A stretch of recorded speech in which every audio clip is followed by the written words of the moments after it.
تو میرے ساتھ مل کر پڑھیے گا حضرت خواجہ سید معین الدین چشتی اجمیری سنجری رضی اللہ تعالی. آپ شہزادے ہیں حضرت سید غیاث الدین رضی اللہ تعالی اور وہ شہزادے ہیں سید کمال الدین رضی اللہ تعالی اور وہ شہزادے ہیں سید محمد حسین رضی اللہ تعالی اور وہ شہزادے ہیں سید طاہر رضی اللہ تعالی اور وہ شہزادے ہیں امام سید عبدالعزیز رضی اللہ تعالی اور وہ شہزادے ہیں حضور سیدنا سید امام ابراہیم رضی اللہ تعالی اور وہ شہزادے ہیں میرے مولا حضرت امام علی رضا رضی اللہ تعالی اور حضرت امام علی رضا رضی اللہ تعالی شہزادے ہیں میرے آقا و مولا سیدنا موسیٰ کاظم رضی اللہ تعالی اور وہ شہزادے ہیں میرے آقا امام جعفر الصادق رضی اللہ تعالی اور وہ شہزادے ہیں میرے آقا حضرت امام زین العابدین رضی اللہ تعالی اور وہ شہزادے ہیں میرے آقا حضرت امام حسین رضی اللہ تعالی اور وہ شہزادے ہیں مولا کائنات اسد اللہ الغالب علی المرتضی شیر خدا رضی اللہ تعالی.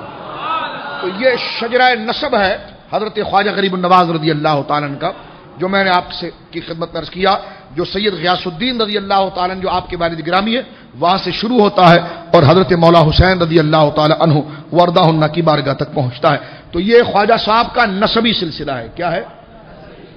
آپ کے والد سید غیاث الدین، اس طرح یہ نسب کا سلسلہ ہے.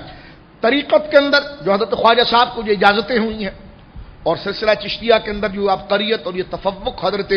خواجہ صاحب کو حاصل ہوا ہے، تو اس اعتبار سے چشتی سلسلے سے مناسبت اور بزرگوں کے حوالے سے اس بات کا جاننا بھی ہمارے لیے ضروری ہے. تو علماء نے جس کو مرتب کیا ہے وہ اس اعتبار سے ہے اور تسلسل بزرگوں کے لیے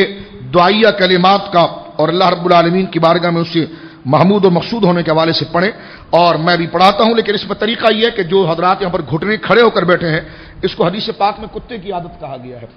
کہ اس طرح بیٹھنا کتے کا کام ہوتا ہے. تو حضور نے باقاعدہ کہا ہے تو اس اپنی ترتیب کو ذرا درست رکھیں اور ایک سنجیدگی کے ساتھ آپ ذرا یہاں پر تشریف فرما ہو. تھک جائیں تو برائیں، کوئی مسئلہ نہیں، آپ باہر جا کر ٹہل کر آ سکتے ہیں، لیکن جتنی دیر یہاں پر نشست کے اندر آپ تشریف فرما ہو تو اپنے وجود کے اوپر اس ذکر کی رقت کو اور اس کے روب کو طاری رکھیں کہ میری اور آپ کی کوئی حیثیت اور اوقات نہیں ہے. جن کی عزت ہے اور جن کا ذکر ہو رہا ہے وہ بڑی شان والے ہیں.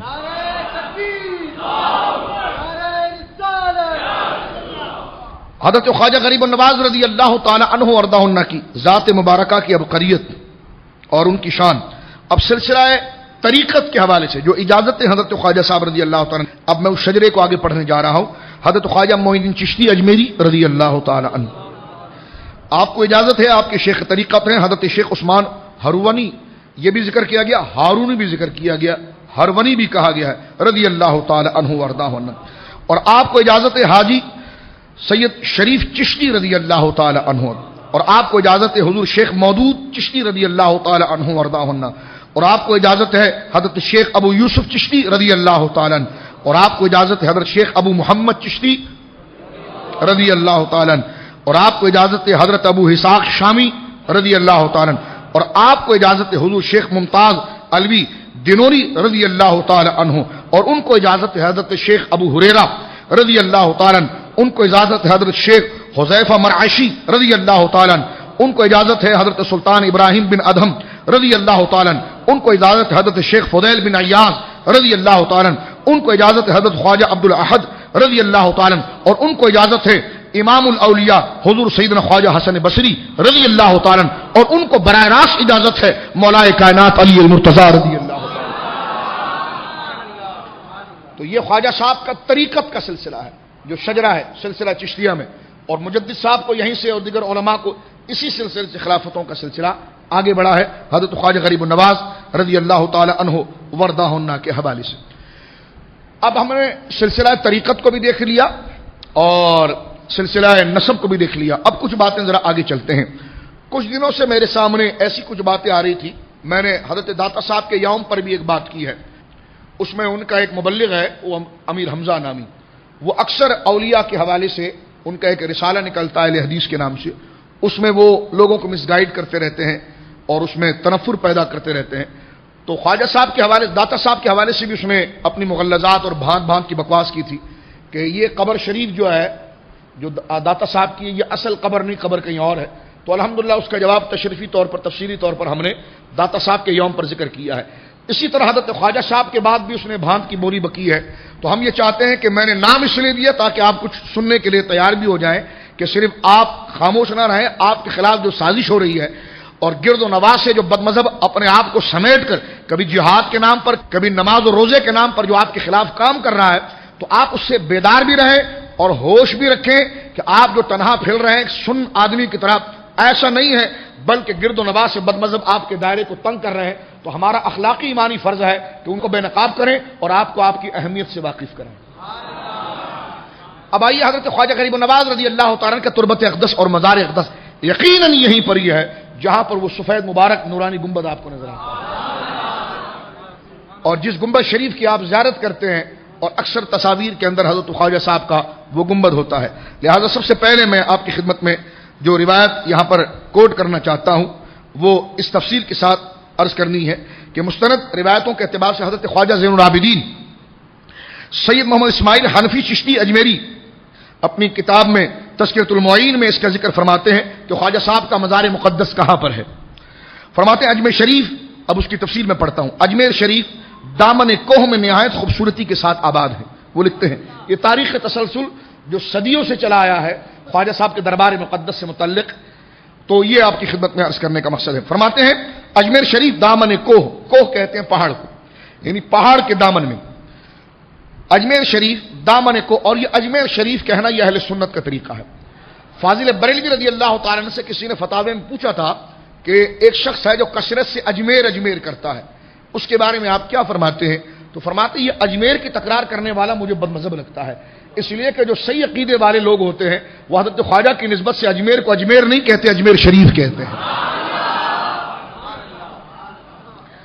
تو اب سنیے حضرت خواجہ زین العابدین سید محمد اسماعیل حنفی چشتی اجمیری اس بارے میں لکھتے ہیں کہ اجمیر شریف دامن کوہ میں نہایت خوبصورتی کے ساتھ آباد ہے. درمیان شہر پہاڑی کے نیچے جس پر ایک درسگاہ